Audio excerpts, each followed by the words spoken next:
Brought to you by V-Guard, co-powered by Sensodyne and Vimal. ಬಾಯಲ್ಲಿ ಹೇಳಿ ಕೇಸರಿ. Associate sponsor Ultratech Cement. Co-sponsored by Saptagiri NPS University. Lok Sabha ಚುನಾವಣೆಯ ಮತದಾನೋತ್ತರ ಸಮೀಕ್ಷೆ. ಇದೇ ಸಮೀಕ್ಷೆ ಈಗ ದೇಶದ ಗಲ್ಲಿ ಗಲ್ಲಿಯಲ್ಲೂ ಕೂಡ ಚರ್ಚೆಗೆ ಗ್ರಾಸವಾಗಿದೆ. ಎಕ್ಸಿಟ್ ಪೋಲ್ ಸುಳ್ಳು, ಸತ್ಯಕ್ಕೆ ದೂರವಾದದ್ದು, ಬಿಜೆಪಿ ಗೆಲ್ಲೋದಕ್ಕೆ ಚಾನ್ಸೇ ಇಲ್ಲ ಅಂತ ಕಾಂಗ್ರೆಸ್ ನಾಯಕರು ವಾದಿಸ್ತಾ ಇದ್ದಾರೆ. ಕರ್ನಾಟಕದಲ್ಲೂ ಕಾಂಗ್ರೆಸ್ ಒಂದಂಕಿ ದಾಟಲ್ಲ ಅನ್ನುವಂತ ಸಮೀಕ್ಷಾ ವರದಿ ಇದೆಯಲ್ಲ, ಅದು ಕೈ ನಾಯಕರನ್ನ ಕೆರಳಿಸಿದ್ದು ಡಬಲ್ ಡಿಜಿಟ್ ಬಂದೇ ಬರುತ್ತೆ ಅನ್ನುವಂತ ವಿಶ್ವಾಸವನ್ನ ವ್ಯಕ್ತಪಡಿಸ್ತಾ ಇದ್ದಾರೆ. ಹಾಗಾದ್ರೆ ಸಮೀಕ್ಷೆ ಬಗ್ಗೆ ಬಿಜೆಪಿ ನಾಯಕರು ಏನಂತ ಹೇಳಿದ್ರು? ಮತದಾನೋತ್ತರ ಸಮೀಕ್ಷೆಯ ಮಾತಿನ ಯುದ್ಧ ಹೇಗೆ ಕಂಡು ಬರ್ತಾ ಇದೆ? ಇಲ್ಲಿದೆ ನೋಡಿ report.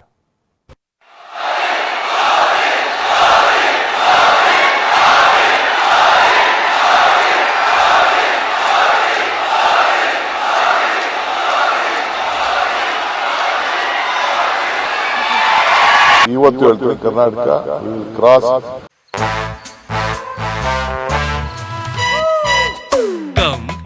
Come, my love, please don't say no, baby. Come, my love. V-Guard ನ air coolers extra large cooling pad ನೊಂದಿಗೆ ಇದು ಎಂತೆಂಥವರನ್ನು ಕೂಲ್ ಆಗಿಸುತ್ತೆ. V-Guard air coolers, long lasting cooling.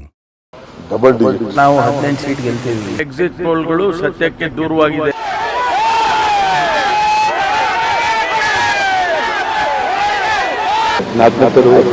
ಎಲ್ಲ ವಾಸ್ತವಿಕ ಸ್ಥಿತಿ ಗೊತ್ತಾಗುತ್ತೆ. ಟಕಾಟಕ್ ಗಿರಾಕಿಗಳೆಲ್ಲ ಹುಡುಕೊಂಬರಬೇಕು. ಎಕ್ಸಿಟ್ ಪೋಲ್ ಬಂದಿದೆ, ಅದಕ್ಕಿಂತ ದೊಡ್ಡ ಪ್ರಮಾಣದಲ್ಲಿ ಗೆಲ್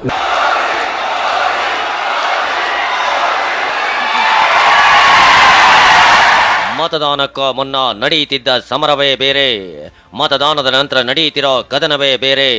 ಇದೀಗ ಎಲ್ಲ ಹಂತದ ಮತದಾನ ಮುಗಿದ ನಂತರ ಆರಂಭವಾಗಿರೋ ಮಾತಿನ ಕಾಳಗ ತಾರಕಕ್ಕೇರಿದೆ. ಎಕ್ಸಿಟ್ ಪೋಲ್ ಹೊರಬಿದ್ದು ರಾತ್ರಿ ಕಳೆಯುವಷ್ಟರಲ್ಲಿ ಮತದಾನೋತ್ತರ ಸಮೀಕ್ಷೆ ಮೇಲೆ ಮಾತಿನ ಯುದ್ಧ ಜೋರಾಗಿದೆ.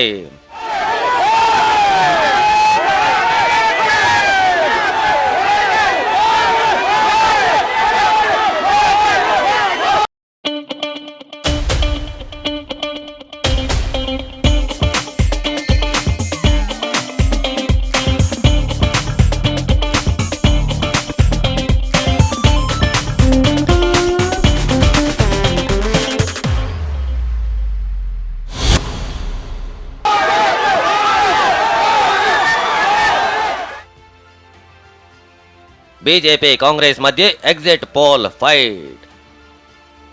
ಬಿಜೆಪಿಗೆ ಬಹುಮತ ಎಂದ ಸಮೀಕ್ಷೆಗಳು ಚಾನ್ಸೇ ಇಲ್ಲವೆಂದ ಕಾಂಗ್ರೆಸ್. ಜಸ್ಟ್ ಇನ್ನು 35 ಗಂಟೆ ಕಳೆದರೆ ದೇಶದ ಮತದಾರ ಬರೆದಿರೋ ತೀರ್ಪು ಬಯಲಾಗುತ್ತೆ. ಮಂಗಳವಾರ ಬೆಳಗ್ಗೆ 8 ಗಂಟೆಗೆ ಮತಯಂತ್ರ ಓಪನ್ ಆಗುತ್ತೆ. ಅಸಲಿ ಫಲಿತಾಂಶ ಮಂಗಳವಾರ ಮಧ್ಯಾಹ್ನದ ವೇಳೆಗೆ ಹೊರಬೀಳುತ್ತೆ. ಆದರೆ ಅದಕ್ಕೂ ಮುನ್ನ ಬಹಿರಂಗವಾಗಿರೋ ಎಕ್ಸಿಟ್ ಪೋಲ್ ಬಿಜೆಪಿ ಮತ್ತು ಕಾಂಗ್ರೆಸ್ ನಡುವಿನ ಬಡಿದಾಟಕ್ಕೆ ವೇದಿಕೆ ಮಾಡಿಕೊಟ್ಟಿದೆ. ಅದ್ಯಾಕೆ ಅಂತೀರಾ? ಅದಕ್ಕೆ ಕಾರಣವೇ ಈ ಲೆಕ್ಕಾಚಾರ.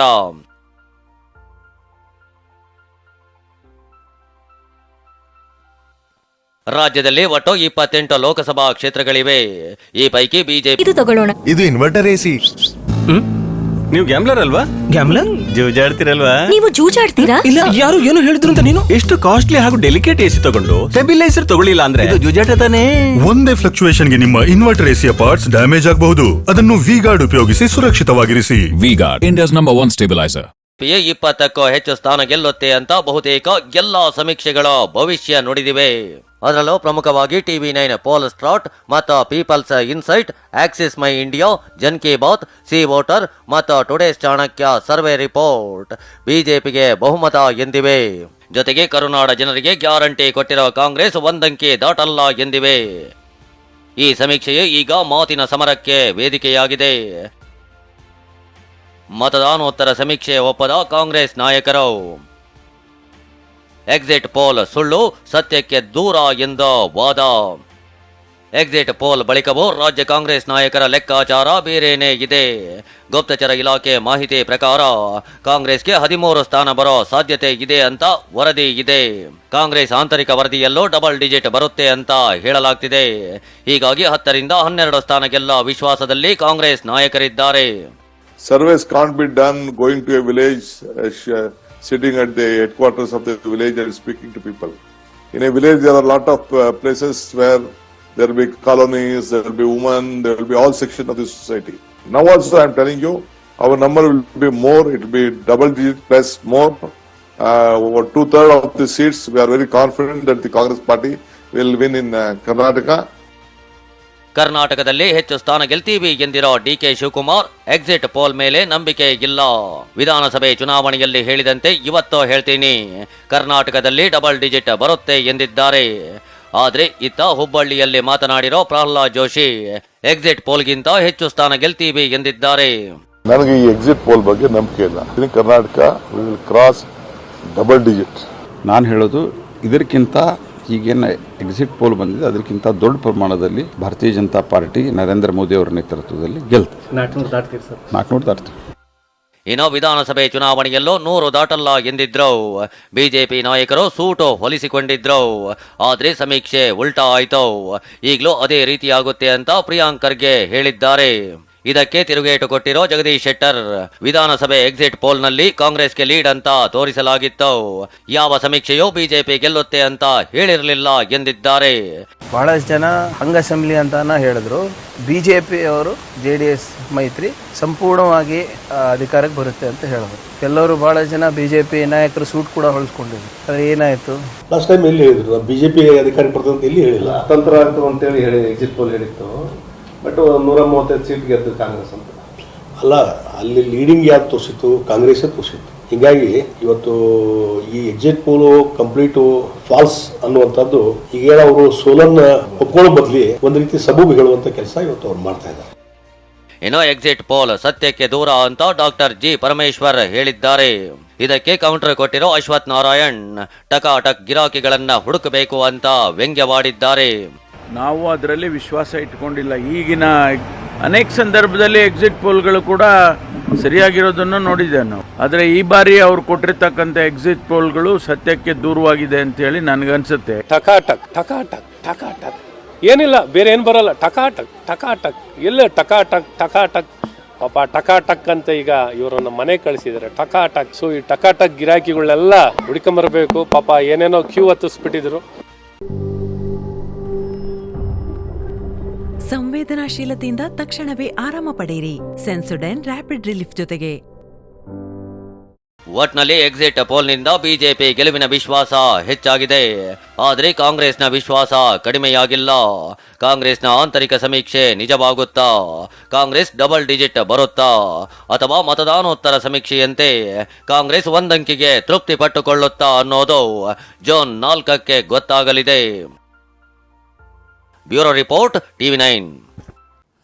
ಮತ್ತೊಂದ್ ಕಡೆ ಎಕ್ಸಿಟ್ ಪೋಲ್ ಸಮೀಕ್ಷೆಗಳು ಹೊರಬೀಳುತ್ತಾ ಇದ್ದ ಹಾಗೆ ಬಿಜೆಪಿ ಕಾಂಗ್ರೆಸ್ ನಡುವೆ 400 ಸ್ಥಾನ ಮತ್ತು 295 ಸೀಟ್ಗಳ ಕದನ ಜೋರಾಗಿ ನಡೀತಾ ಇದೆ. ಇದೊಂದು ನಕಲಿ ಮತದಾನದ ನಂತರದ ಸಮೀಕ್ಷೆ ಅಥವಾ ಮತದಾನೋತ್ತರ ಸಮೀಕ್ಷೆ ಅಂತ ರಾಹುಲ್ ಗಾಂಧಿ ಅಬ್ಬರಿಸಿದ್ದಾರೆ.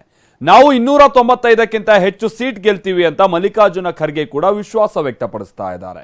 ಇತ್ತ ಇಂಡಿಯಾ ಮೈತ್ರಿಕೂಟದ ನಾಯಕರು ಹಗಲುಗನಸು ಕಾಣ್ತಾ ಇರಲಿ ಅಂತ ಬಿಜೆಪಿ ತಿರುಗೇಟು ನೀಡ್ತಾ ಇದೆ.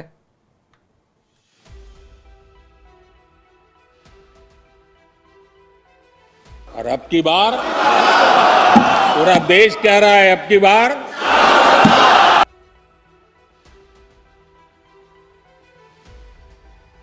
इंडिया गठबंधन कम से कम 295 से ज्यादा आएंगे. सिद्धू मूसेवाला का सॉन्ग सुना आपने? 295. मेरे से लिखवा लो, सारे एग्जिट पोल फर्जी हैं. क्योंकि दिन में सपना देखना इन्होंने बंद नहीं किया है.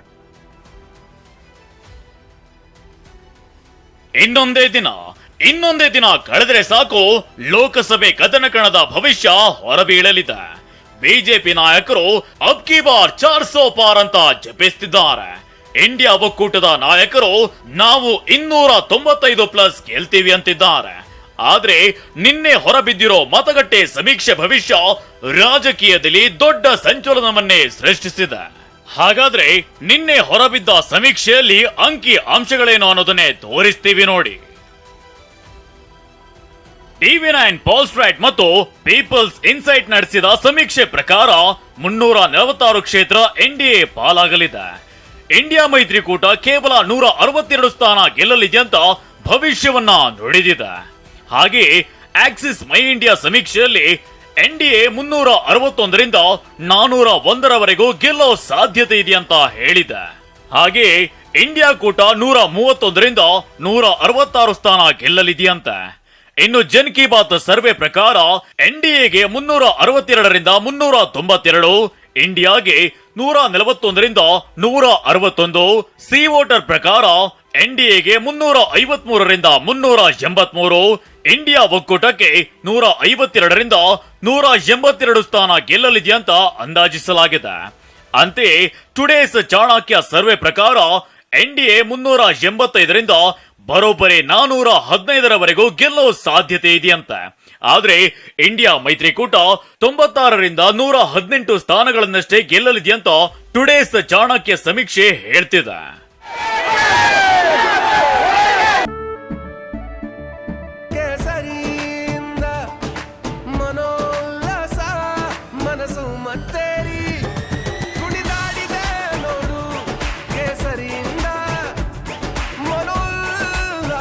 ಕ್ಷಣಕ್ಷಣವೂ ಆಚರಿಸಿ ಕೇಸರಿ ಹಬ್ಬ.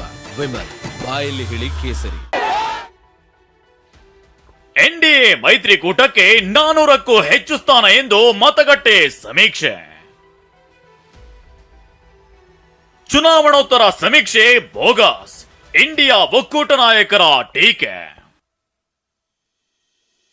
ಮತಗಟ್ಟೆಯ ಸಮೀಕ್ಷೆಗಳಲ್ಲಿ ಎನ್ಡಿಎ ಮಿತ್ರಕೂಟ 400ಕ್ಕೂ ಹೆಚ್ಚು ಸ್ಥಾನ ಗೆದ್ದು ಮತ್ತೆ ಗದ್ದುಗೆ ಹಿಡಿಯಲಿದೆ ಎಂದಿದೆ.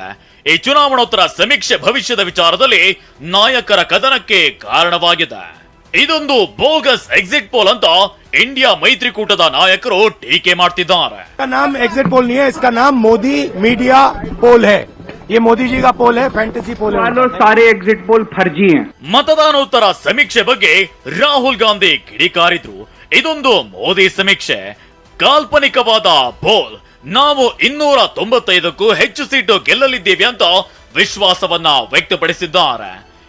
ಇತ್ತ ಇಂಡಿಯಾ ಮೈತ್ರಿಕೂಟ 295ಕ್ಕೂ ಹೆಚ್ಚು ಸ್ಥಾನ ಗೆಲ್ಲಲಿದೆ ಅಂತ ಹೇಳಿದ್ದಾರೆ. नाम एग्जिट पोल नहीं है, इसका नाम मोदी मीडिया पोल है. ये मोदी जी का पोल है, फैंटेसी पोल है उनका. Thank you. कितनी सीटें आ रही हैं आपके हिसाब से? सिद्धू मूसेवाला का सॉन्ग सुना आपने? 295. इंडिया गठबंधन कम से कम 295 सीटें प्लस 295 से ज्यादा आएंगे, कम तो नहीं आएंगे. ये हमने आकलन किया कि सभी हमारे नेताओं से पूछने के बाद ये एक आंकड़ा हमारे पास मिला है. ಇತ್ತ ಐಎನ್ಡಿ ಬ್ಲಾಕ್ ಮೈತ್ರಿಕೂಟ 295ಕ್ಕೂ ಹೆಚ್ಚು ಸೀಟುಗಳಲ್ಲಿ ಜಯ ಸಾಧಿಸುತ್ತೆ ಅಂತ ಕಾಂಗ್ರೆಸ್ ರಾಜ್ಯಸಭೆ ಸದಸ್ಯ ಜೈರಾಮ್ ರಮೇಶ್ ಹೇಳಿದ್ರು. ಇನ್ನು 20 ದಿನದ ಜಾಮೀನು ಅವಧಿ ಮುಗಿದ ಹಿನ್ನೆಲೆ ದೆಹಲಿ ಸಿಎಂ ಅರವಿಂದ್ ಕೇಜ್ರಿವಾಲ್ ವಾಪಸ್ ಜೈಲಿಗೆ ಹೋಗಿದ್ದಾರೆ. ಈ ವೇಳೆ ಎಲ್ಲ ಮತದಾನೋತ್ತರ ಸಮೀಕ್ಷೆಗಳು ಸುಳ್ಳು ಅಂತ ಕಿಡಿಕಾರಿದ್ದಾರೆ. 295 सीटें मिलेंगी और ये एग्जिट पोल पर विश्वास रखना मैं समझता हूं बिल्कुल गलत है. काउंटिंग एजेंट को वहां उपस्थित नहीं होने दिया जा रहा है, उनको भगाया जा रहा है. क्यों ये सब हो रहा है? ये दबाव लगाया जा रहा है ना. और ये इलेक्शन आयोग, चुनाव आयोग बिल्कुल देख रही है, सुन रही, देख रही है, पढ़ रही है. सब लोग जानते हैं पर सब लोग चुपचाप है. मेरे से लिखवा लो, सारे एग्जिट पोल फर्जी हैं, बिल्कुल फर्जी हैं. एक एग्जिट पोल वाले ने राजस्थान में टोटल 25 सीट है, उसमें 25 में से 33 दे दिए उन्होंने बीजेपी को. ऊपर से आया होगा भाई बीजेपी को ज्यादा देने हैं, तो उसने कहा मोदी जी क्या याद रखोगे आप भी, आपको 25 में से 33 दे दिए.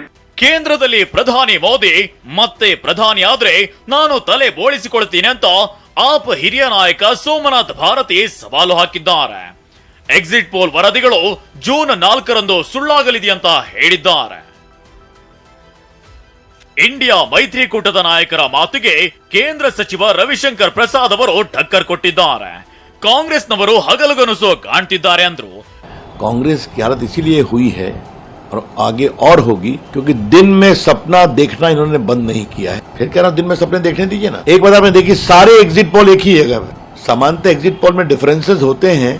ये शायद पहली बार है कि सारे एग्जिट पोल एक ही अंक के आसपास चले आ रहे हैं. जो घुमा के 400 के पार हो रहा है। इस देश की जनता ने जो मन बनाया था कि प्रधानमंत्री नरेंद्र मोदी जी को तीसरी बार प्रधानमंत्री बनाना है, उसके अनुरूप ही एग्जिट पोल में रुझान आया है और मुझे लगता है 4 जून को जो नतीजे आएंगे वो एग्जिट पोल के अनुरूप ही।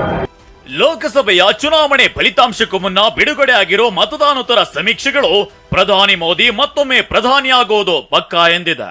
400 ಸೀಟು ಗೆಲ್ಲೋದು ನಿಶ್ಚಿತ ಅಂತಿದೆ. ಆದ್ರೆ ಸಮೀಕ್ಷೆಯಲ್ಲ ಸುಳ್ಳು. ಇಂಡಿಯಾ ಮೈತ್ರಿಕೂಟ 295 ಸ್ಥಾನ ಗೆಲ್ಲುತ್ತೆ ಅಂತ ಕೈ ನಾಯಕರು ಭವಿಷ್ಯವನ್ನ ನುಡಿಯುತ್ತಿದ್ದಾರೆ. Bureau report TV9.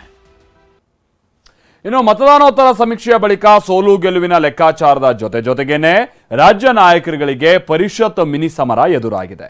ವಿಧಾನಸಭೆಯಿಂದ ವಿಧಾನ ಪರಿಷತ್ಗೆ ಆಯ್ಕೆಯಾಗುವಂತ ಕಲಿಗಳ ಹೆಸರನ್ನ ಬಿಜೆಪಿ ಹಾಗೆ ಕಾಂಗ್ರೆಸ್ ಇವತ್ತು ಘೋಷಿಸಿದೆ. ಹಾಗಾದ್ರೆ ಮೇಲ್ಮನೆ ಪ್ರವೇಶಕ್ಕೆ ಯಾರ್ಯಾರಿಗೆ ಅವಕಾಶ ಸಿಕ್ಕಿದೆ, ಬನ್ನಿ ಈ ರಿಪೋರ್ಟ್ ಅಲ್ಲಿ ನೋಡ್ಕೊಂಡು ಬರೋಣ.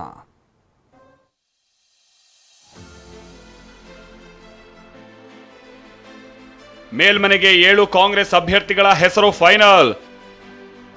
300 ಆಕಾಂಕ್ಷಿಗಳ ಪೈಕಿ ಯತೀಂದ್ರ ಸಿದ್ದರಾಮಯ್ಯಗೆ ಚಾನ್ಸ್. ಲೋಕಸಭಾ ಮಹಾಯುದ್ಧ ಮುಗಿಸಿರುವಂತ ಬಿಜೆಪಿ ಮತ್ತು ಕಾಂಗ್ರೆಸ್ ನಾಯಕರು ವಿಧಾನ ಪರಿಷತ್ ಚುನಾವಣೆಗೆ ಸಜ್ಜಾಗ್ತಿದ್ದಾರೆ. ವಿಧಾನಸಭೆಯಿಂದ ಪರಿಷತ್ಗೆ ನಡೆಯುವಂತ ಚುನಾವಣೆಗೆ ಉಭಯ ಪಕ್ಷಗಳು ಅಭ್ಯರ್ಥಿಗಳನ್ನ ಘೋಷಿಸಿವೆ. ಕಾಂಗ್ರೆಸ್ಗೆ 7 ಸ್ಥಾನ ಗೆಲ್ಲುವ ಅವಕಾಶ ಇದ್ದು ಅಳೆದು ತೂಗಿ 7 ಅಭ್ಯರ್ಥಿಗಳ ಫೈನಲ್ ಪಟ್ಟಿಯನ್ನ ಪ್ರಕಟಿಸಿದೆ. ತಂದೆ ಸಿದ್ದರಾಮಯ್ಯನವರಿಗೆ ವರುಣ ಕ್ಷೇತ್ರ ತ್ಯಾಗ ಮಾಡಿದ್ದ ಯತೀಂದ್ರಗೆ ಮೇಲ್ಮನೆ ಟಿಕೆಟ್ ಸಿಕ್ಕಿದೆ. ಹಾಗೆಯೇ ಸಚಿವರಾಗಿರೋ ಕಾರಣಕ್ಕೆ ಮತ್ತು ಹೈಕಮಾಂಡ್ ಜೊತೆಗೆ ಉತ್ತಮ ಬಾಂಧವ್ಯ ಇಟ್ಕೊಂಡಿರುವಂತ NS ಬೋಸರಾಜುಗೆ ಮಣೆ ಹಾಕಲಾಗಿದೆ. ರಾಯಚೂರು ನಾಯಕರ ವಿರೋಧದ ನಡುವೆಯೂ ಬೋಸರಾಜು ಮರು ಆಯ್ಕೆಯಾಗಲಿದ್ದಾರೆ. ಇನ್ನು 3ನೇ ಬಾರಿಗೆ ಆಯ್ಕೆ ಆಗ್ತಾ ಇರುವ ಡಾಕ್ಟರ್ ಕೆ ಗೋವಿಂದರಾಜುಗೆ ಟಿಕೆಟ್ ನೀಡಿರೋದು ಎಲ್ಲರ ಹುಬ್ಬೇರುವಂತೆ ಮಾಡಿದೆ. ಕೆಪಿಸಿಸಿ ಕಾರ್ಯಾಧ್ಯಕ್ಷ ವಸಂತ್ ಕುಮಾರ್, ಜಗದೇವ್ ಗುತ್ತೇದಾರ್, ಅಲ್ಪಸಂಖ್ಯಾತ ಕೋಟಾದಡಿ ಐವಾನ್ ಡಿಸೋಜಾಗೆ ಮೇಲ್ಮನೆ ಟಿಕೆಟ್ ನೀಡಲಾಗಿದ್ದು ನಾಳೆ ನಾಮಪತ್ರ ಸಲ್ಲಿಸಲಿದ್ದಾರೆ. ಇದರ ಜೊತೆಗೆ ಅಲ್ಪಸಂಖ್ಯಾತರಿಗೆ ಮಣೆ ಹಾಕಲಾಗಿದ್ದು ಶಿವಮೊಗ್ಗದ ಮಾಜಿ ಜಿಲ್ಲಾ ಪಂಚಾಯತ್ ಅಧ್ಯಕ್ಷೆ ಬಿಲ್ಕಿಸ್ ಬಾನೋಗೆ ಚಾನ್ಸ್ ಸಿಕ್ಕಿದೆ. ಇದರ ಜೊತೆಗೆ ಜಗದೀಶ್ ಶೆಟ್ಟರ್ ರಾಜೀನಾಮೆಯಿಂದ ತೆರವಾಗಿರುವಂತಹ ಪರಿಷತ್ ಉಪಚುನಾವಣೆ ನಡೆಯಲಿದ್ದು ಬಸನಗೌಡ ಬಾದರ್ಲಿಗೆ ಟಿಕೆಟ್ ಅನ್ನ ನೀಡಲಾಗಿದೆ.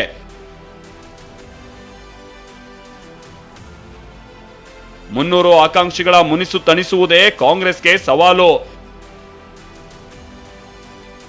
7 ಸ್ಥಾನಕ್ಕೆ ಒಂದಲ್ಲ ಎರಡಲ್ಲ 300 ಆಕಾಂಕ್ಷಿಗಳು ರೇಸ್ನಲ್ಲಿದ್ರು. ಹೀಗಾಗಿ ಪರಿಷತ್ ಟಿಕೆಟ್ ವಿಚಾರ ದೆಹಲಿ ಅಂಗಳ ತಲುಪಿತ್ತು. ಲಿಸ್ಟ್ ತೆಗೆದುಕೊಂಡು ದೆಹಲಿಗೆ ಹೋಗಿದ್ದ ಸಿದ್ದರಾಮಯ್ಯ, DK ಶಿವಕುಮಾರ್ ದೆಹಲಿಯಲ್ಲಿ 65 ಜನರ ಲಿಸ್ಟ್ ಅನ್ನ ಫೈನಲ್ ಮಾಡಿದ್ದರು. ಇದೀಗ ಟಿಕೆಟ್ ಸಿಗದವರು ಸಹಜವಾಗಿ ಬೇಸರ ವ್ಯಕ್ತಪಡಿಸೋ ಸಾಧ್ಯತೆ ಇದೆ. ಅವರ ಮುನಿಸಿಗೆ ಮದ್ದೆರೆಯೋದು ಕಾಂಗ್ರೆಸ್ಗೆ ಸವಾಲಾಗಬಹುದು. ಇನ್ನು ನಾಳೆಯೇ ನಾಮಪತ್ರ ಸಲ್ಲಿಕೆಗೆ ಕೊನೆ ದಿನವಾಗಿದ್ದು ಸಂಜೆ ಕಾಂಗ್ರೆಸ್ ಶಾಸಕಾಂಗ ಸಭೆ ನಡೆಯಿತು. ಸಿದ್ದರಾಮಯ್ಯ, DK ಶಿವಕುಮಾರ್ ನೇತೃತ್ವದಲ್ಲಿ ನಡೆದಂತಹ ಸಭೆಯಲ್ಲಿ ಶಾಸಕರು, ಪರಿಷತ್ ಅಭ್ಯರ್ಥಿಗಳು ಭಾಗಿಯಾಗಿದ್ರು. ಬಿಜೆಪಿ 3 ಸ್ಥಾನಕ್ಕೆ ಟಿಕೆಟ್ ಘೋಷಣೆ, CT ರವಿಗೆ ಮಣೆ. ಇನ್ನು ಪರಿಷತ್ನಲ್ಲಿ ಬಿಜೆಪಿಗೆ 3 ಸ್ಥಾನ ಗೆಲ್ಲೋ ಅವಕಾಶ ಇದ್ದು ಅಭ್ಯರ್ಥಿಗಳ ಹೆಸರು ಫೈನಲ್ ಮಾಡಿದೆ. ಒಕ್ಕಲಿಗ ಸಮುದಾಯದ CT ರವಿ ಮತ್ತು ಪರಿಷತ್ ಸದಸ್ಯರಾಗಿರುವ ಗಂಗಾ ಮತಸ್ಥ ಸಮುದಾಯದ N ರವಿಕುಮಾರ್ ಮತ್ತೊಂದು ಚಾನ್ಸ್ ಅನ್ನ ಪಡೆದಿದ್ದಾರೆ. ಹಾಗೆ ಮರಾಠ ಸಮುದಾಯದ MB ಮೊಳೆಗೆ ಟಿಕೆಟ್ ಅನ್ನ ನೀಡಲಾಗಿದೆ. ಟಿಕೆಟ್ ಘೋಷಣೆ ಬಳಿಕ ಚಿಕ್ಕಮಗಳೂರಿಗೆ ಆಗಮಿಸಿದ CT ರವಿ ಅವರಿಗೆ ಭವ್ಯ ಸ್ವಾಗತ ಸಿಕ್ಕಿದ್ದು ಪಟಾಕಿ ಸಿಡಿಸಿ ಸಂಭ್ರಮಿಸಲಾಗಿದೆ. ಒಂದೇ ಹೇಳಿದ್ದೆ 95 ನಂತರ ಪಕ್ಷದಲ್ಲಿ ಕೇಳಿ ಪಡೆದ ನನಗೆ ಅಭ್ಯಾಸ ಇಲ್ಲ ಅಂತ ಹೇಳಿ ಪಕ್ಷವನ್ನು ಬಲಗೊಳಿಸೋದು, ಪಕ್ಷಕ್ಕೆ ಶಕ್ತಿ ತುಂಬೋದು ಅದು ನನ್ನ ಕೆಲಸ. ನನ್ನ ಬಗ್ಗೆ ಯೋಚನೆ ಮಾಡೋದು ಪಾರ್ಟಿ ಕೆಲಸ. ನಾನು ಏನಾಗಬೇಕು ಅನ್ನೋ ನಿರ್ಣಯ ಪಾರ್ಟಿ ಮಾಡಬೇಕು. ಇದರ ಜೊತೆಗೆ ದಕ್ಷಿಣ ಶಿಕ್ಷಕರ ಕ್ಷೇತ್ರ, ನೈಋತ್ಯ ಪದವೀಧರ ಕ್ಷೇತ್ರ ಸೇರಿ 6 ಪರಿಷತ್ ಕ್ಷೇತ್ರಗಳ ಮತದಾನ ನಾಳೆ ನಡೆಯಲಿದೆ. ನಾಳೆ ಮತ್ತು ಜೂನ್ 13ರಂದು ನಡೆಯುವ ಪರಿಷತ್ ಚುನಾವಣೆಯಲ್ಲಿ ಗೆದ್ದು ಮೇಲ್ಮನೆಯಲ್ಲಿ ಹಿಡಿತ ಸಾಧಿಸೋದಕ್ಕೆ 3 ಪಕ್ಷಗಳು ಭರ್ಜರಿಯಾಗಿ ರಣತಂತ್ರವನ್ನ ರೂಪಿಸ್ತಾ ಇವೆ. ಪ್ರಸನ್ನ ಜೊತೆ ಕಿರಣ್ ಹನಿಯಡ್ಕ, TV9 ಬೆಂಗಳೂರು. ಇನ್ನು ಅತ್ಯಾಚಾರ ಕೇಸ್ನಲ್ಲಿ ಸಿಕ್ಕಾಕೊಂಡಿರುವಂತಹ ಪ್ರಜ್ವಲ್ SIT ಕಸ್ಟಡಿಯಲ್ಲಿ 3 ರಾತ್ರಿಯನ್ನ ಕಳೆದಿದ್ದಾರೆ. ಅಂದ್ರೆ 2 ದಿನಗಳಿಂದ ಪ್ರಶ್ನೆಗಳ ಸುರಿಮಳೆಯನ್ನ ಎದುರಿಸ್ತಾ ಇದ್ದಾರೆ. ಆದ್ರೆ SIT ಮುಂದೆ ಒಂದೇ ಒಂದು ವಿಚಾರವನ್ನು ಕೂಡ ಅವರು ಸರಿಯಾಗಿ ಹೇಳ್ತಾ ಇಲ್ಲ. ಅದೇ ಕ್ಯಾಸೆಟ್ ಅನ್ನೇ ಪ್ಲೇ ಮಾಡ್ತಾ ಇದ್ದಾರೆ. ಅಂದ್ರೆ ನನ್ಗೆ ಗೊತ್ತಿಲ್ಲ, ಇದು ರಾಜಕೀಯ ಷಡ್ಯಂತ್ರ, ಇದು ಪಿತೂರಿ, ಇಂಥ ಮಾತುಗಳನ್ನೇ ಹೇಳ್ತಾ ಇದ್ದಾರೆ. ಇತ್ತ ರೇವಣ್ಣ ಟೆಂಪಲ್ ರೌಂಡ್ಸ್ ಅನ್ನ ಹಾಕ್ತಾ ಇದ್ದಾರೆ. ಮತ್ತೊಂದು ಕಡೆ ಬಂಧನದ ಭೀತಿಯನ್ನು ಎದುರಿಸ್ತಾ ಇರುವಂತಹ ಭವಾನಿ ರೇವಣ್ಣ ಅವರು ಈಗಲೂ ಕೂಡ ಅಜ್ಞಾತವಾಗಿಯೇ ಇದ್ದು ಬೇಲ್ಗಾಗಿ ಹೈಕೋರ್ಟ್ ಬಾಗಿಲು ತಟ್ತಿದ್ದಾರೆ.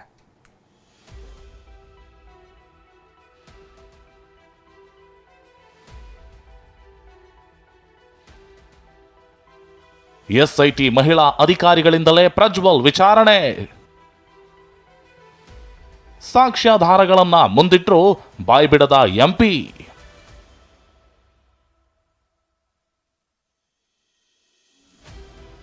ಎಸ್ಐಟಿ ಕಸ್ಟಡಿಯಲ್ಲಿರೋ ಪ್ರಜ್ವಲ್ ರೇವಣ್ಣಗೆ ಗ್ರಿಲ್ ಮುಂದುವರೆದಿದೆ. ಮಹಿಳಾ ಅಧಿಕಾರಿಗಳೇ ಪ್ರಜ್ವಲ್ ಬಾಯಿ ಬಿಡಿಸೋಕೆ ಪ್ರಯತ್ನ ಮಾಡ್ತಿದ್ದಾರೆ. ಎಸ್ಪಿ ಸುಮನ್ ಪನ್ನೇಕರ್ ನೇತೃತ್ವದಲ್ಲಿ ಇನ್ವೆಸ್ಟಿಗೇಷನ್ ನಡೀತಿದೆ. ಪ್ರಜ್ವಲ್ನ ವಿಚಾರಣೆ ಮಾಡೋದು, ಸ್ಟೇಟ್ಮೆಂಟ್ ರೆಕಾರ್ಡ್ ಮಾಡೋದು, ಎವಿಡೆನ್ಸ್ ಪರಿಶೀಲನೆ ಸೇರಿ ಕಂಪ್ಲೀಟ್ ಹೊಣೆ ಮಹಿಳಾ ಅಧಿಕಾರಿಗಳೇ ಹೊತ್ತುಕೊಂಡಿದ್ದಾರೆ. ಲೇಡಿ ಆಫೀಸರ್ಗಳೇ ಪ್ರಮುಖ ಪಾತ್ರ ವಹಿಸಿದ್ದಾರೆ. ಆದರೆ ಪ್ರಜ್ವಲ್ ಅಳದು ತೂಗಿ ಉತ್ತರ ಕೊಡೋ ಪ್ರಯತ್ನ ಮಾಡ್ತಿದ್ದಾನಂತೆ.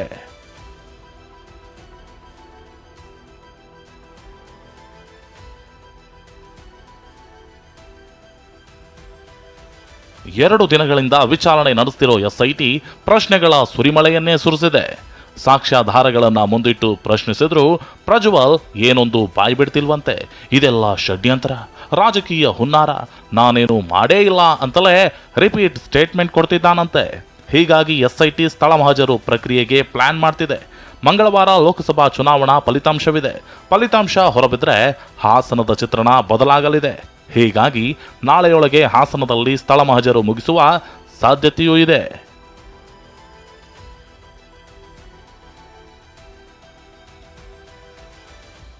ಪ್ರಜ್ವಲ್ ತಾಯಿ ಭವಾನಿಗೂ ಬಂಧನದ ಭೀತಿ. ಸಂತ್ರಸ್ತೆ ಕಿಡ್ನಾಪ್ ಕೇಸ್ನಲ್ಲಿ ಭವಾನಿ ರೇವಣ್ಣಗೂ ಬಂಧನ ಭೀತಿ ಕಾಡ್ತಿದೆ. ಎಸ್ಐಟಿ ನೋಟಿಸ್ ಕೊಟ್ಟರೂ ವಿಚಾರಣೆಗೆ ಹಾಜರಾಗಿಲ್ಲ. ಜನಪ್ರತಿನಿಧಿಗಳ ಕೋರ್ಟ್ನಲ್ಲಿ ನಿರೀಕ್ಷಣಾ ಜಾಮೀನು ಸಿಕ್ಕಿಲ್ಲ. ಹೀಗಾಗಿ ಹೈಕೋರ್ಟ್ ಮೆಟ್ಟಿಲೇರಲು ಭವಾನಿ ನಿರ್ಧಾರ ಮಾಡಿದ್ದಾರೆ. ಸದ್ಯ ಅಜ್ಞಾತವಾಸಿಯಾಗಿರೋ ಭವಾನಿ ಒಂದು ವೇಳೆ ಹೈಕೋರ್ಟ್ನಲ್ಲಿ ನಿರೀಕ್ಷಣಾ ಜಾಮೀನು ಸಿಗದಿದ್ರೆ ಎಸ್ಐಟಿ ಎದುರು ಶರಣಾಗಲು ಪ್ಲಾನ್ ಮಾಡಿದ್ದಾರಂತೆ. ಇತ್ತ ಭವಾನಿ ಪತ್ತೆಗೆ ತೀವ್ರ ಶೋಧ ನಡೆಸಿರೋ ಎಸ್ಐಟಿ ಮೊಬೈಲ್ ಲೊಕೇಶನ್ ಆಧರಿಸಿ ಹಾಸನ, ಮೈಸೂರಿನಲ್ಲೂ ಹುಡುಕಾಡ್ತಿದ್ದಾರೆ. ಅವ್ರಿಗೆ ಅರೆಸ್ಟ್ ಮಾಡಬೇಕು ಅಂತಾನೆ ಹುಡುಕ್ತಾ ಇದ್ದಾರೆ. ಅವರು ಎಲ್ಲಿದ್ದಾರೆ ಗೊತ್ತಿಲ್ಲ. ಅದು ಗೊತ್ತಾದ್ಮೇಲೆ ಅವರು ಸಿಕ್ಕಿದಾಗ ಅರೆಸ್ಟ್ ಮಾಡ್ತಾರೆ. ಈ ನಡುವೆ ಎಚ್.ಡಿ. ರೇವಣ್ಣ ಜಾಮೀನು ಪ್ರಶ್ನಿಸಿ ಎಸ್ಐಟಿ ಹೈಕೋರ್ಟ್ಗೆ ಮೇಲ್ಮನವಿ ಸಲ್ಲಿಸಿದೆ. ಕೋರ್ಟ್ ರೇವಣ್ಣಗೆ ನೋಟಿಸ್ ಕೊಟ್ಟಿದ್ದು 5 ದಿನದ ಒಳಗೆ ಕೋರ್ಟ್ ಮುಂದೆ ಹಾಜರಿರುವಂತೆ ಸೂಚಿಸಿದೆ. ಈ ಸಂಕಷ್ಟಗಳನ್ನ ಪರಿಹರಿಸುವಂತ ರೇವಣ್ಣ ಟೆಂಪಲ್ ರನ್ ಮುಂದುವರೆಸಿದ್ದಾರೆ. ಹಾಸನದಲ್ಲಿರುವ ಕುಲದೇವರಾದ ಹರದನಹಳ್ಳಿ ದೇವೇಶ್ವರ ದೇಗುಲದಲ್ಲಿ ರೇವಣ್ಣ ವಿಶೇಷ ಪೂಜೆ ಸಲ್ಲಿಸಿದ್ರು. ಇನ್ನು ಚುನಾವಣಾ ಫಲಿತಾಂಶದ ಬಗ್ಗೆ ಮಾತನಾಡಿದ ರೇವಣ್ಣ, ಲಕ್ಷ್ಮೀ ನರಸಿಂಹಸ್ವಾಮಿ ಇರೋ ತನಕ ನಮಗೇನು ತೊಂದರೆ ಆಗಲ್ಲ ಅಂತ ದೇವರ ಮೇಲೆ ಭಾರ ಹಾಕಿದ್ದಾರೆ. ಲಕ್ಷ್ಮೀ ನರಸಿಂಹ ಇರೋವರೆಗೂ ಅದೇನೇ ಇರಲಿ, ಎಚ್.ಡಿ. ರೇವಣ್ಣರ ಕುಟುಂಬ ಕಾನೂನು ಕುಣಿಕೆಯಲ್ಲಿ ಸಿಲುಕಿ ವಿಲವಿಲನೆ ಒದ್ದಾಡ್ತಿದೆ. Bureau report, TV9. ಇನ್ನು ವಾಲ್ಮೀಕಿ ನಿಗಮದಲ್ಲಿ ಬ್ರಹ್ಮಾಂಡ ಭ್ರಷ್ಟಾಚಾರ ಆರೋಪ ಪ್ರಕರಣವನ್ನೇ ಬಿಜೆಪಿ ದೊಡ್ಡ ಬತ್ತಳಿಕೆಯನ್ನಾಗಿಸಿಕೊಂಡಿದೆ. ರಾಜ್ಯ ಸರ್ಕಾರದ ವಿರುದ್ಧ ಒಂದೊಂದೇ ಬಾಣ ಬಿಡ್ತಾ ಇರುವಂತಹ ಬಿಜೆಪಿ ಸಿಎಂ ಸಿದ್ದರಾಮಯ್ಯ ವಿರುದ್ಧ ಕೂಡ ಹೊಸ ಬಾಂಬ್ ಅನ್ನ ಸಿಡಿಸ್ತಾ ಇದೆ. ಇತ್ತ ವಿಪಕ್ಷ ನಾಯಕರ ಆರೋಪಕ್ಕೆ ಪರಮೇಶ್ವರ್ ಟಕ್ಕರ್ ಕೊಡ್ತಿದ್ದಾರೆ. ಸಚಿವ ನಾಗೇಂದ್ರ ರಾಜೀನಾಮೆಗೆ ಒತ್ತಾಯಿಸಿರುವ ಬಿಜೆಪಿ ನಾಯಕರು ಕಾಂಗ್ರೆಸ್ ವಿರುದ್ಧ ಅಬ್ಬರಿಸಿದ್ರು. ಅಕ್ರಮದಲ್ಲಿ ಮುಖ್ಯಮಂತ್ರಿ ಸಹ ಭಾಗಿಯಾಗಿದ್ದಾರೆ ಅಂತ ಕೇಂದ್ರ ಸಚಿವ ಪ್ರಹ್ಲಾದ್ ಜೋಶಿ ಆರೋಪಿಸಿದ್ದಾರೆ. ಸಚಿವ ಸ್ಥಾನಕ್ಕೆ ನಾಗೇಂದ್ರ ಮಾತ್ರವಲ್ಲ, ಸಿಎಂ ಸಿದ್ದರಾಮಯ್ಯ ಕೂಡ ರಾಜೀನಾಮೆ ನೀಡಬೇಕು ಅಂತ ಜಗದೀಶ್ ಶೆಟ್ಟರ್ ಆಗ್ರಹಿಸಿದ್ದಾರೆ. ಇನ್ನೂ ತನಕ ಒಬ್ಬ ಮಂತ್ರಿನ ರಾಜೀನಾಮೆ ಕೊಡಿಸ್ಲಿಕ್ಕಾಗಿಲ್ಲ. ಇಂಥ ಒಬ್ಬರು ಸುಳ್ಳು ಭ್ರಷ್ಟರು. ನಾನು ಪದೇ ಪದೇ ಹೇಳ್ತಾ ಇದ್ದೀನಿ, ಮುಖ್ಯಮಂತ್ರಿ ಆದಿಯಾಗಿ ಎಲ್ಲರೂ ಇದರೊಳಗೆ ಇನ್ವಾಲ್ವ್ ಇದ್ದಾರೆ. ಅದಕ್ಕೆ ಈತನನ್ನು ಬಂಧಿಸಬೇಕು, ಈ ಮಂತ್ರಿಯನ್ನು ಅರೆಸ್ಟ್ ಮಾಡಬೇಕು. ಮೊದಲು ಈತನನ್ನು ಬಂಧಿಸಿದರೆ CM ಹೆಂಗೆ ಇನ್ವಾಲ್ವ್ ಇದ್ದಾರೆ ಎಲ್ಲರೂ ಗೊತ್ತಾಗತ್ತೆ. ಇಷ್ಟೊಂದು ಪ್ರೈವಾಪೇಶ್ಯ ಹಗರಣ ಆದಮೇಲೆಯೂ ಸದ್ಯಕ್ಕೆ ಇನ್ನೂವರೆಗೆ ಅವರು ನಾಗೇಂದ್ರ ಅವರು ರಾಜೀನಾಮೆ ತೊಗೊಂಡಿಲ್ಲ ಅಂತಂದರೆ ನಾಚಿಗಿಲ್ಲದಂಥ ಸರ್ಕಾರ ಅಂತ ಅನ್ಬೇಕಾಗ್ತದೆ. ಅದಕ್ಕಾಗಿ ತಕ್ಷಣವೇ ನಾಗೇಂದ್ರ ಅವರ ರಾಜೀನಾಮೆ ತಗೋಬೇಕಂತ ಒತ್ತಾಯವನ್ನು ನಾನು ಮಾಡ್ತಾ ಇದ್ದೀನಿ. ಅವ್ರು ಸತ್ತಿರೋ ಕಾರಣ ಈ ಹಗರಣ ಹೊರಗಡೆ ಬಂದಿದೆ ಅಂದ್ರೆ ಎಲ್ಲ ಇಲಾಖೆಯಲ್ಲಿ ಹಿಂಗೇನ ಆಗಿದೆನಾ ಅದು ಕೂಡ ನೋಡಬೇಕಾಗುತ್ತೆ. ಅದಕ್ಕೋಸ್ಕರವಾಗಿ ಅವರು SIT ಕೊಟ್ಟಿದ್ದಾರೆ. SIT ಕೊಡೋದ್ರಿಂದ ಏನು ಉಪಯೋಗ ಆಗಲ್ಲ. ಅವ್ರು ರಾಜೀನಾಮೆ ಕೊಡಬೇಕು, CBIಗೆ ಅದರ ತನಿಖೆ ವಹಿಸಬೇಕು. ಅವರು ತಪ್ಪಿದಸ್ಥರು ಯಾರಿದ್ದಾರೆ ಅವ್ರಿಗೆ ಶಿಕ್ಷೆ ಆಗಬೇಕು. ವಾಲ್ಮೀಕಿ ಅಭಿವೃದ್ಧಿ ನಿಗಮದ ಅಧೀಕ್ಷಕ ಆತ್ಮಹತ್ಯೆ ಪ್ರಕರಣ ಮುಂದಿಟ್ಟುಕೊಂಡು ಬಿಜೆಪಿ ನಾಯಕರು ಆಕ್ರೋಶ ಹೊರಹಾಕ್ತಿದ್ದಾರೆ. ಇತ್ತ 50 ಕೋಟಿ ವಾಪಸ್ ಬಂದಿದೆ ಎಂದು ಸಚಿವ ಬಿ ನಾಗೇಂದ್ರ ತಪ್ಪು ಮಾಹಿತಿ ನೀಡಿರೋದು ನನಗೆ ಗೊತ್ತಿಲ್ಲ ಅಂತ ಗೃಹ ಸಚಿವ ಪರಮೇಶ್ವರ್ ಹೇಳಿದ್ದಾರೆ. ಅದನ್ನು ನನಗೆ ಯಾರು ಹೇಳಿದಾರೋ ಗೊತ್ತಿಲ್ಲ ಅದು. ಬಟ್ ನಮ್ಮಲ್ಲಿ ಪೊಲೀಸಿನವರು ಏನು ಮಾಹಿತಿಗಳನ್ನ ಕಲೆ ಹಾಕಿದ್ರು ಅವರ ಅದರಲ್ಲೆಲ್ಲ ಬೇರೆ ಬೇರೆ ವಿಚಾರಗಳು ಇದ್ದಾವೆ. ಅದನ್ನು ಪೊಲೀಸ್ ಇಲಾಖೆಯವರು ನೋಡ್ತಾರೆ. ಚಂದ್ರಶೇಖರನ್ ವಾಲ್ಮೀಕಿ ನಿಗಮದಲ್ಲಿ 187 ಕೋಟಿ ಹಗರಣ ನಡೆದಿದೆ ಅಂತ ಡೆತ್ ನೋಟ್ನಲ್ಲಿ ಉಲ್ಲೇಖಿಸಿದ್ರು. ಸಚಿವ ನಾಗೇಂದ್ರ ಹೆಸರು ತಳುಕು ಹಾಕಿಕೊಂಡಿದೆ. ಇದೇ ಸರ್ಕಾರವನ್ನ ಇಕ್ಕಟ್ಟಿಗೆ ಸಿಲುಕಿಸಿದೆ. ಇನ್ನೊಂದೆಡೆ ಸಚಿವ ನಾಗೇಂದ್ರ ರಾಜೀನಾಮೆಗೆ ಬಿಜೆಪಿ ನಾಯಕರು ಹಠ ಹಿಡಿದಿದ್ದು ಜೂನ್ 6ರ ಡೆಡ್ಲೈನ್ ಕೊಟ್ಟಿದ್ದಾರೆ. ಅವ್ಯವಹಾರದ ತನಿಖೆಯನ್ನ ಎಸ್ಐಟಿ ನಡೆಸುತ್ತಿದ್ದು ಸದ್ಯದಲ್ಲೇ ವರದಿ ಸಲ್ಲಿಕೆಯಾಗಲಿದೆ. ಇದರ ನಡುವೆ ನೈತಿಕ ಹೊಣೆ ಹೊತ್ತು ಸಚಿವ ನಾಗೇಂದ್ರ ರಾಜೀನಾಮೆ ಕೊಡ್ತಾರಾ ಅಥವಾ ಸಿಎಂ ಸಿದ್ದರಾಮಯ್ಯ ನಾಗೇಂದ್ರರನ್ನ ಸಂಪುಟದಲ್ಲಿ ಮುಂದುವರಿಸ್ತಾರಾ ಅನ್ನೋದು ಯಕ್ಷ ಪ್ರಶ್ನೆಯಾಗಿದೆ. ಈರಣ್ಣ ಬಸವ, TV9 ಬೆಂಗಳೂರು. ಬೆಂಗಳೂರಿನಲ್ಲಿ ಇವತ್ತು ಬಹಳ ಮಳೆ ಸುರಿದಿದೆ. ನಿನ್ನೆ ಕೂಡ ಬಹಳ ಮಳೆ ಆಗಿತ್ತು, ಬಟ್ ಎಲ್ಲ ಏರಿಯಾಗಳಲ್ಲಿ ಆಗಿರಲಿಲ್ಲ. ಇವತ್ತು ಬಹುತೇಕ ಏರಿಯಾಗಳಲ್ಲಿ ಆಗಿದೆ. ನೋಡಿ, ಒಂದು ಮಳೆ ಬರ್ತಾ ಇದ್ದಂಗೆ ಭಾರೀ ಮಳೆ ಅನ್ನೋದಕ್ಕಿಂತ ಭಾರೀ ಅವಾಂತರ ಅಂತ ಹೇಳ್ಬೋದು. ಯಾಕಂತ ಅಂದ್ರೆ ಮಳೆ ಯಥಾ ಪ್ರಕಾರವಾಗಿ 100 ವರ್ಷಗಳಿಂದ ಹೆಂಗ್ ಬರ್ತಿದ್ಯೋ ಅದೇ ತರ ಸ್ವಲ್ಪ ವೇರಿಯೇಷನ್ಸ್ ಇದೆ. ವ್ಯವಸ್ಥೆಗಳಿಲ್ಲದೆ ಇರುವಂಥದ್ದು ಈ ಥರದ ಅನಾಹುತಗಳನ್ನು ಸೃಷ್ಟಿ ಮಾಡ್ತಾ ಇದೆ. ನೋಡಿ, ಇದು ಏನು ಗೊತ್ತಾ, ಇದು ಸ್ಮಾರ್ಟ್ ಬೆಂಗಳೂರು. ನೀವು ನೋಡ್ತಾ ಇರುವಂಥದ್ದು ಬ್ರ್ಯಾಂಡ್ ಬೆಂಗಳೂರು. ಆನಂದರಾವ್ ಸರ್ಕಲ್ನಲ್ಲಿ ನೋಡಿ ಬಸ್ ಮುಳುಗೋಯ್ತು, ಅಂಡರ್ ಪಾಸ್ ಜಲಾವೃತ ಆಯಿತು. ಇದೇ ನಿನ್ನೆ ಮೊನ್ನೆ ಆಗ್ತಿರೋದಲ್ಲ, ಇದು ಹೆಚ್ಚು ಕಡಿಮೆ ಆ ಸರ್ಕಲ್ ಆನಂದರಾವ್ ಸರ್ಕಲ್ ಫ್ಲೈಓವರ್ ಕಟ್ತಾಗಿಂದನೂ ಇದೇ ಹಣೆ ಬರ. ಇವತ್ತಿನ ತನಕ ಸರಿ ಮಾಡ್ಸೋಕ್ಕಾಗಿಲ್ಲ ಅಂಡರ್ ಪಾಸ್ನ. ಇದು ನೋಡಿ, ಬಸವೇಶ್ವರ ನಗರದಲ್ಲಿ ರಸ್ತೆಗೆ ಮರಗಳು ಬಿದ್ದವು.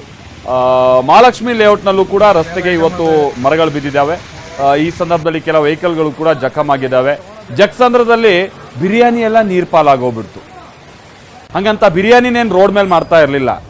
ರೋಡ್ ಮೇಲೆಲ್ಲ ನೀರು ಹರಿದು ಚರಂಡಿಲಿ ಬಂದು ಹರಿಬೇಕಾಗಿದ್ದಂಥ ನೀರು ಹೋಟೆಲ್ ನುಗ್ಗಿದ್ದಂಥ ಕಾರಣಕ್ಕಾಗಿ ಅನಾಹುತ ಆಗಿದ್ದು.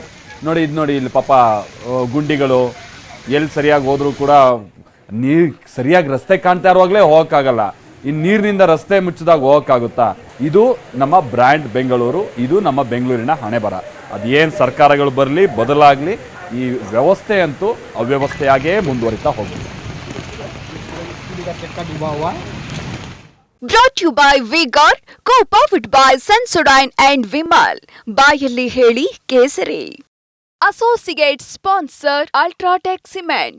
Co-sponsored by Saptagiri NPS University.